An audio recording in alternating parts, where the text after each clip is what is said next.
자, 지금 정치권에서는 뭐 이명박의 기자회견과 뭐 등등의 여러 가지 파생되는 그런 느낌들인데, 일단은 가장 여지는 좀 그런 것 같아요. 노무현 대통령을 언급해서 뭐 어떤 정치 보복이라고 몰아가는 이명박의 그 발언들. 근데 사실 알고 보면은 이 사건은 이명박 그룹 내 내부 문제잖아요. 내부 문제를 이제 노무현 대통령 끌어들이고 문재인 대통령 끌어들이고 정치 보복 끌어들이니까 일반 상식선에서 봐도요, 어저께 그냥 일반인 어떤 출연자분이 오셔가지고 그게 화제가 됐는데 딱 한마디 하시더라고, 그분도. 그러니까 자기가 정치 보복했다는 걸 그냥 자수한 거네. 딱 그런 느낌이에요, 여론 자체가. 굳이 그런 이야기를 꼭 꺼낼 필요가 있었는가 이런 생각이 좀 들어요. 자승자박이죠. 그리고 이분이 이제 본인이 대통령을 퇴임한 지 시간이 꽤 흘렀는데 아직까지도 세상을 쥐락펴락할 수 있다라는 그 허황된 의식이 있다고 보여지고요. 그 다음에 불섭에 뛰어든 형국이죠. 지금 이제 노무현 대통령을 끌고 들어가면서 마치 본인이 정치보복 인양 하는데, 저희가 곰곰이 이렇게 2년 전 상황을 보면 박근혜 대통령이 처음에 최순실 파동이 벌어졌을 때 이 프레임이었거든요. 그러다가 이제 개헌 얘기를 꺼내고 뭐 임기를 단축할 테니 뭐 국회에서 총리를 해주면 협조하겠다, 이런 식으로 이제 끊임없이 자신이 뭔가 이성적으로 국가를 운영하는 대통령인 양 했었는데, 지금 엊그저께 이제 MB의 이런 골목 성명 2 그 논리도 딱 그런 거잖아요. 전두환 전 대통령이 골목에서 읽었던 논리 플러스 박근혜 전 대통령이 했던 뭐 송구스럽다는 표현을 동원해 가면서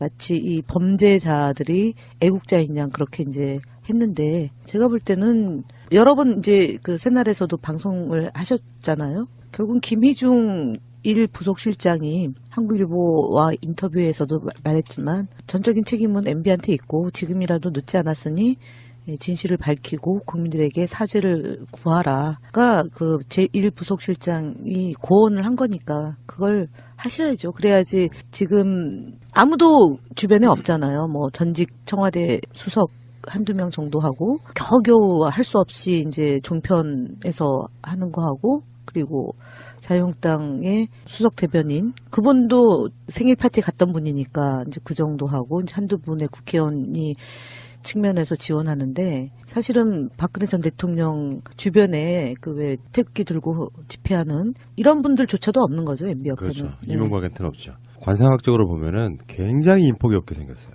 제가 관상 좀 볼 줄 알잖아요. 저기 김민석 원장님 왜 김유찬 건 지난번에 우리가 몇 번 그렇지, 얘기했는데 그렇지. 네. 오늘 언론 보도에 김유찬 얘기가 다시 부각이 됐어요.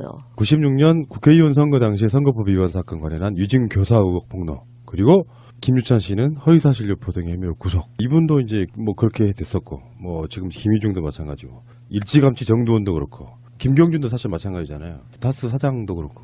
이명박 자체가 인폭이 없긴 없나 봐요. 이 정치에서의 특히 상하 관계가 유지되는 게 두 가지 아니겠어요? 큰 틀에서 보면 하나는 가치나 이념, 두 번째는 의리와 정, 물론 세 번째는 그냥 돈과 이해관계, 뭐 이런 세 가지가 적절하게 결합이 되거나 또는 그중 하나로 엮이는 거잖아요. 근데 지금 뭐 이명박 박근혜 이런 경우에는 뭐 가치나 이념 이런 걸 보기는 모르겠죠. 모르죠. 머릿속에서는 뭐 보수 뭐 이런 거 가치가 일시적으로 착각처럼 이렇게 있었을 수도 있어요. 근데 결국은 그런 것들이 다 없어지고 나서 보니 이 사람은 가치와 이념의 관계도 아니고 의리와 정의 관계도 아니고, 그러니까 완전히 아주 나쁜 의미에서의 회사 사장이 고용해서 사람들 부려먹고 쓸모없으면 버리는 이런 방식으로 다 돼서 같이 있던 사람들이 다 등을 돌리는 거 아니에요, 지금. 그러니까 정치보복은 무슨 정치보복이에요. 저게 자기가 못되게 한 사람들이 자기한테 칼끝을 돌리고 뭐 배신이라고 보기도 어려운 고발을 하고 뭐 이렇게 되는 거죠. 당연한 반응이죠. 어떻게 그런 보면. 거죠. 사람 관계에서. 인지상정인 거죠. 이야기 들어보니까 이명박 스타일이 그런 거래요. 그러니까 어떤 존재감이 좀 높은 정치인이라면 모를까, 자기 비서 정도의 느낌의 사람들은 네가 감히 나한테 해코지 할래? 이런 느낌의 성격을 갖고 있다 그러더라고요. 그렇다 보니까 이제 모멸감 당한 사람들이 결국은 딱 그 느낌 아닙니까? 군뱅이도 밟으면 꿈틀한다. 딱 그런 느낌이에요. 옛날식이겠지요. 그러니까 뭐 조인트 까고 함부로 하고 그러다가 안 되면 돈으로 맞고 뭐 이런 정도의 인간관계를 생각했던 거 아니겠어요? 그러니까 결국은 남는 게 없는 거죠, 주변에. 내부에서 같이 일했던 사람들이 등을 돌리면서 복수라고 한다면 그 내부에 믿던 비서 출신들이 복수라는 거죠. 자기 주군한테. 요걸 왜 문재인 대통령의 복수를 이렇게 돌리냐는 거죠. 근데 지금 정치권 반응 그것 때문에 엄청 격앙돼 있더라고요. 특히 민주당은 뭐 양일에 걸쳐가지고 지금 어떤 반응이 격하게 나오고 있지 않습니까? 3일째죠. 사실은 최초 기자회견 한다라고 이제 엊그제 어제까지 이어지는 건데요.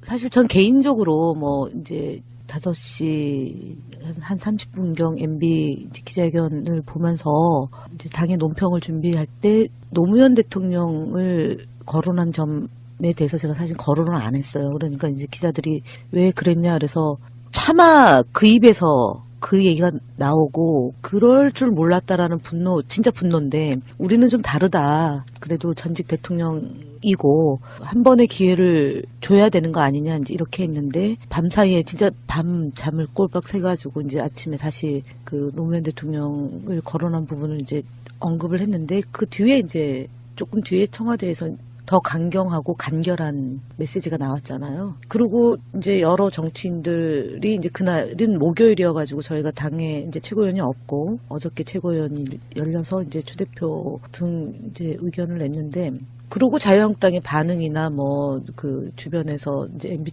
측 주변에서 김두우 그다음에 이재호 이런 사람들의 그 인터뷰 내용을 보면서 정말 이분들은 인간이기를 포기한 분들이구나 이제 그런 생각이 들었어요. 그러니까 저는 노무현 대통령이 돌아가시기 전에 이명박 전 대통령이 그 전직 대통령에 대한 예우를 지키는 문화를 만들겠다라고 여러 차례 얘기한 점, 그러나 그게 지켜지지 않았을 때 이제 이지원 문제로 돌려드리면서 했던 그 메시지와 그다음에 그 이후에 수모를 겪으면서 정말 다 잡은 게 있거든요. 우리가 법과 원칙에 근거해서 정말 품위 있고 품격을 유지하면서 국가를 운영하는 그런 태도여야 되겠다라고 생각했는데 그게 안 통하는 집단인 것 같아요. 그래서 이제 지금도 재판을 받고 있잖아요. 저희 국정원 여직원 감금 재판 지금도 받고 있고, 그리고 이제 그 예를 들어 민간인 사찰 문제 때문에 정치 보복을 당했던 의정 활동을 하는데 이제 그 이후로 보복 당한 사람들이 주변에 쭉 있잖아요. 이제 이런 분들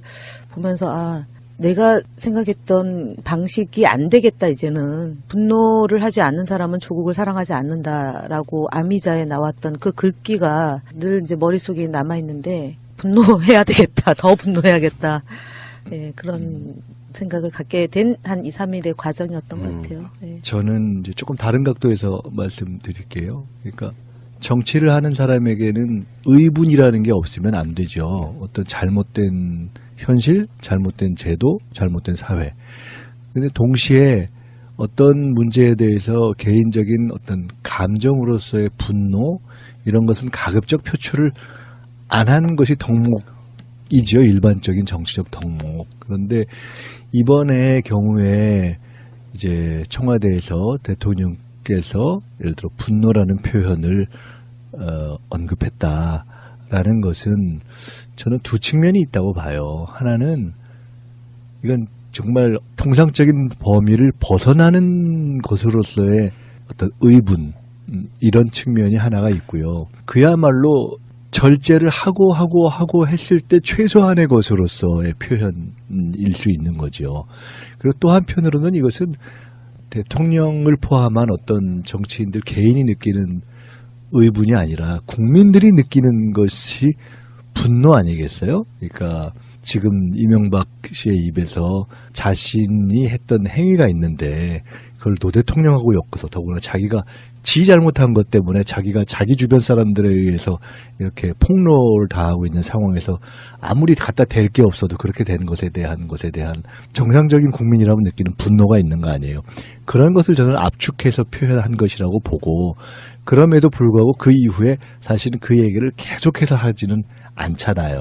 그러니까 우리가 아마 김현 대변인께서도 처음에 최대한 표현을 절제하려고 했던 것이 아까 제가 말씀드렸던 정치에서 의분이 존재해도 가급적 그 분노를 표현을 절제하려고 했던 어떤 그런 절제였을 거라고 저는 봐요. 근데 그리고 앞으로도 그렇게 이 문제가 법의 영역이 남아 있는 거기 때문에 우리 마음속에 있는 어떤 정말 이건 뭐 감정을 다 표출하면서 갈 수는 없겠지만 인간이니까 최소한의 그런 것이 있는 것이고 그런 거죠 뭐.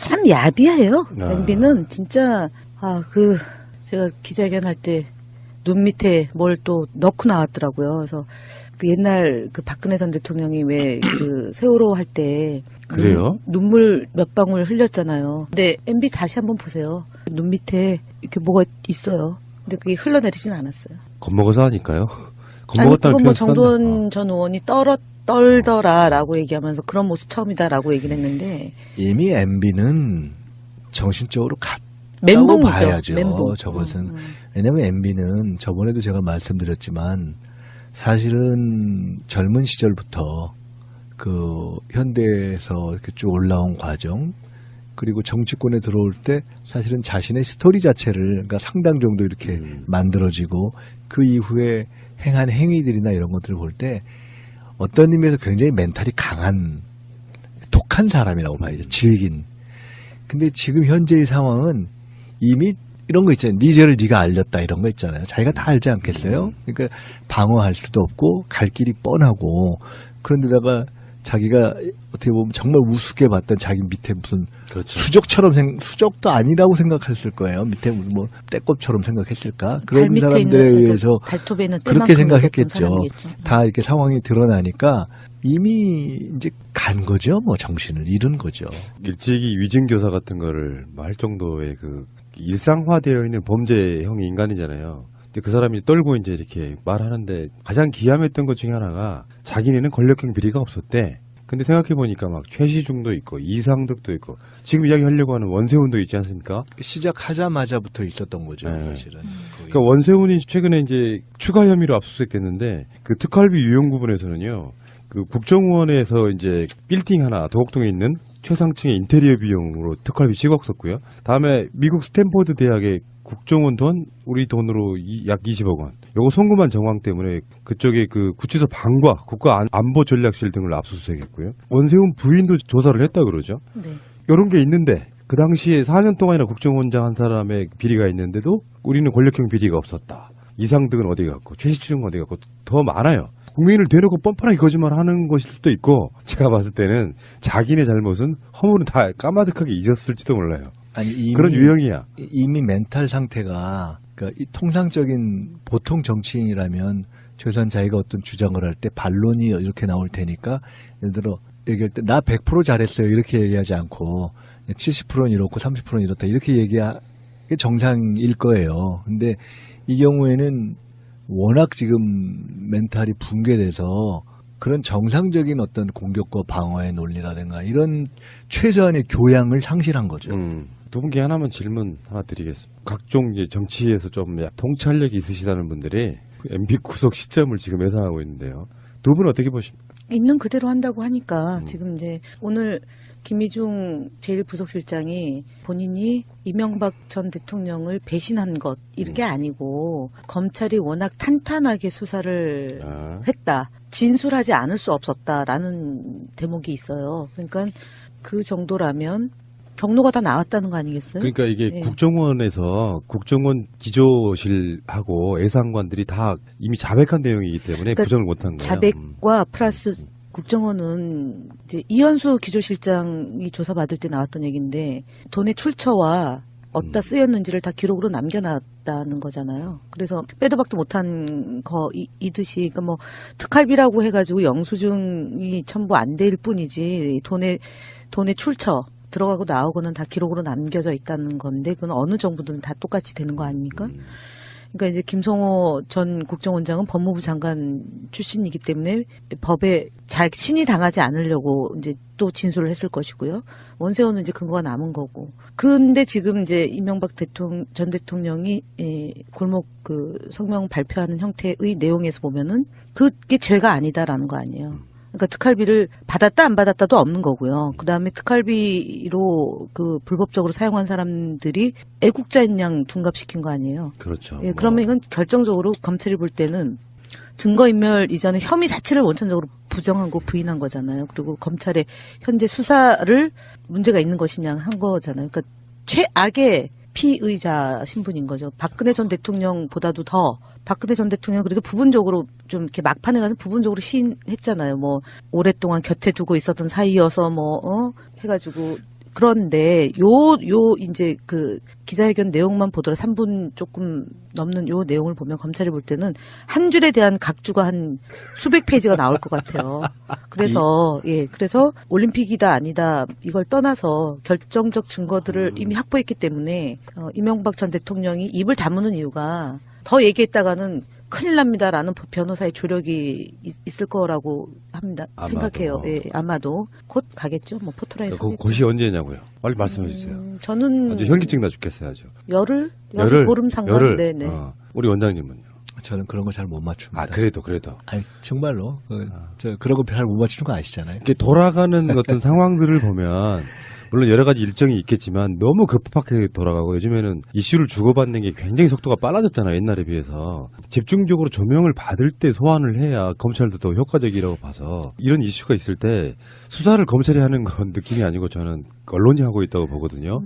언론이 굉장히 많은 것들을 쏟아내고 있잖아요. 이미 언제 가느냐 하는 거는 참 별 큰 의미가 없는 상황이라고 보고요. 검찰은 뭐 그야말로 소환해서 기소하기가 적당한 준비가 최소한도 갖춰진 시점에 하겠죠. 근데 이미 이번 골목 혁명 뭐 이런 거 보면 최소한의 품격과 그다음에 저항의 논리를 갖춘 어떤 일정한 세력이 있는 어떤 세력의 지도자 이런 것이 아니고 그냥 주변 다 이미 무너진 가련한 범죄자 수준으로 됐기 때문에 저는 뭐 그 시기는 큰 의미 없다고 봅니다. 국정원 댓글 사건 정도는 좀 약간 좀 늦어지고 있다 이런 느낌이었었는데 급작스럽게 국정원 특활비가 튀어나오고 제 1순위로 봤던 다스는 제 2순위로 밀리는 그런 느낌이어서 지금 이 사건의 어떤 엄중함으로 볼 때 많은 분들이 평창 올림픽 전을 예측하시는 분도 있고요. 심한 경우는 이달 말까지 예상하시는 분도 있고 막 그렇습니다.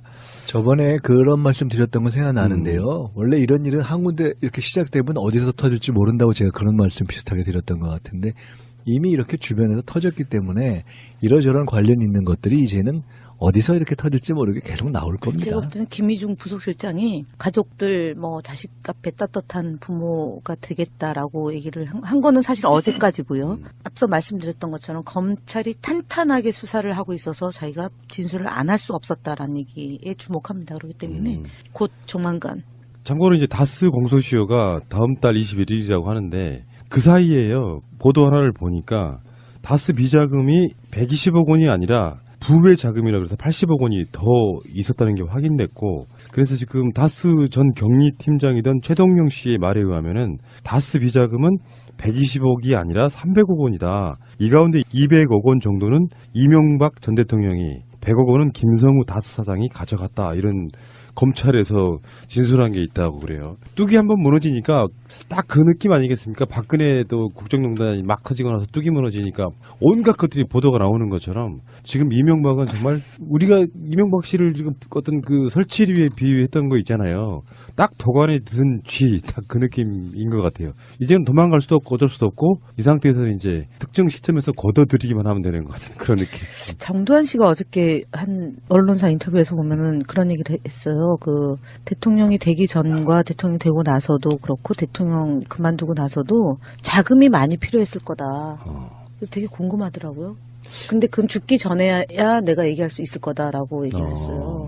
물론 돈이 있는 분들이 돈에 대한 그 관심이 높고, 예, 근데 분들은 도덕적으로 정말 완벽한 정권이라고 그랬잖아요. 그때. 도덕적이라고 그러죠. 도덕이 아니라 도둑을 읽죠. 도덕적으로. 네, 도덕적으로 완벽한 정권인데, 근데 어쨌든 꼬리가 길면 잡히잖아요. 근데 이런 돈들이 이제 물론 이제 다스 누구 거냐라고 4개 물어봐라 했더니 진짜로 물어봐야죠. 이제는 다스는 누구 겁니까? 그러면 답을 해야 되는데 그날도 답은 안 했잖아요.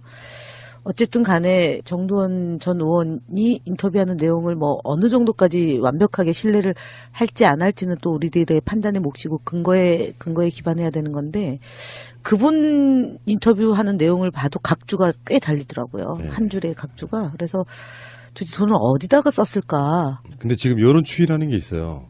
여론추이. 검찰이 수사한 거랑 별개로 지금 나오는 이야기 중에 이제 뭐 명품 이야기, 그다음에 내곡동 사저 이야기, 세금 국정원 특활비가 들어갔다는 보도들이 나오고 있으니까 완전히 무너지는 상태로 처절하게 저는 이명박 자체는 끌려가듯이 갈 거다 이렇게 보는 거거든요.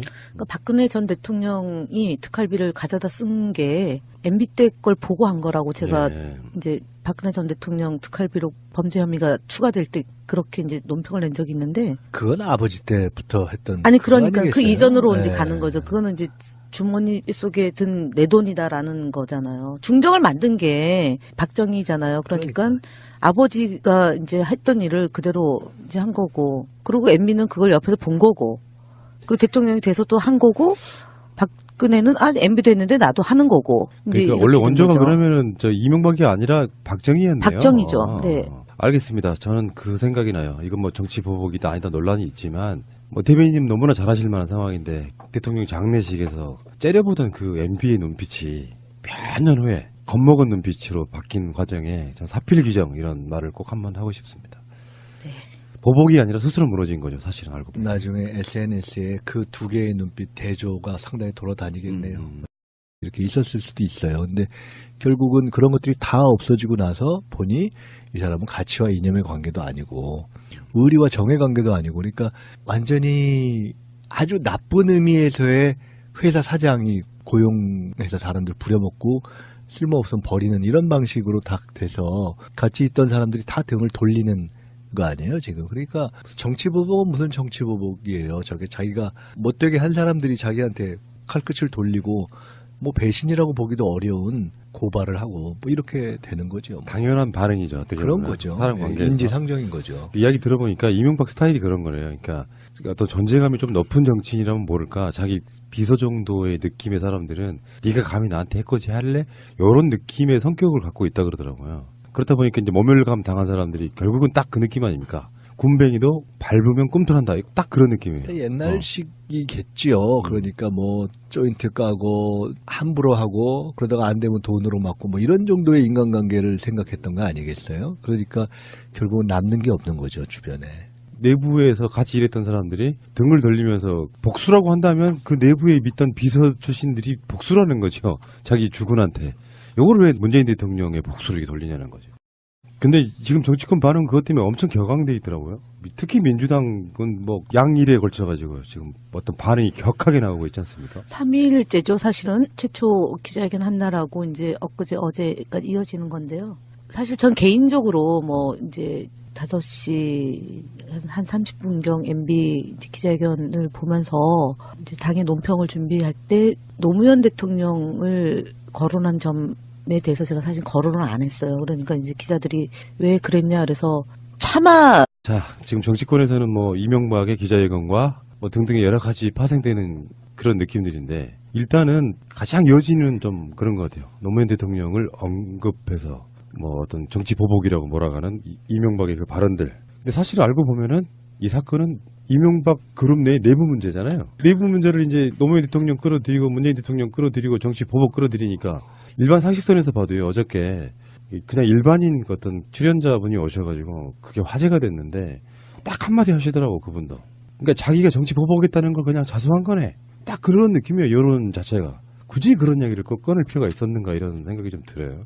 자승자박이죠. 그리고 이분이 이제 본인이 대통령을 퇴임한 지 시간이 꽤 흘렀는데 아직까지도 세상을 쥐락펴락할 수 있다라는 그 허황된 의식이 있다고 보여지고요. 그 다음에 불섭에 뛰어든 형국이죠. 지금 이제 노무현 대통령을 끌고 들어가면서 마치 본인이 정치보복 인양 하는데 저희가 곰곰이 이렇게 2년 전 상황을 보면 박근혜 대통령이 처음에 최순실 파동이 벌어졌을 때 이 프레임이었거든요. 그러다가 이제 개헌 얘기를 꺼내고 뭐 임기를 단축할 테니 뭐 국회에서 총리를 해주면 협조하겠다. 이런 식으로 이제 끊임없이 자신이 뭔가 이성적으로 국가를 운영하는 대통령인 양 했었는데 지금 엊그저께 이제 MB의 이런 골목 성명 2 그 논리도 딱 그런 거잖아요. 전두환 전 대통령이 골목에서 읽었던 논리 플러스 박근혜 전 대통령이 했던 뭐 송구스럽다는 표현을 동원해 가면서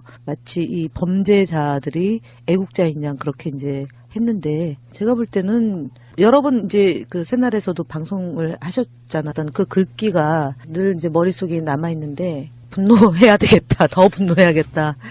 예, 그런 생각을 갖게 된 한 2, 3일의 과정이었던 것 같아요. 예. 저는 이제 조금 다른 각도에서 말씀드릴게요. 그러니까 정치를 하는 사람에게는 의분이라는 게 없으면 안 되죠. 어떤 잘못된 현실, 잘못된 제도, 잘못된 사회. 근데 동시에 어떤 문제에 대해서 개인적인 어떤 감정으로서의 분노 이런 것은 가급적 표출을 안 하는 것이 덕목이죠. 일반적인 정치적 덕목. 그런데 이번의 경우에 이제 청와대에서 대통령께서 예를 들어 분노라는 표현을 언급했다라는 것은 저는 두 측면이 있다고 봐요. 하나는 이건 정말 통상적인 범위를 벗어나는 것으로서의 어떤 의분 이런 측면이 하나가 있고요. 그야말로 절제를 하고 했을 때 최소한의 것으로서의 표현일 수 있는 거죠.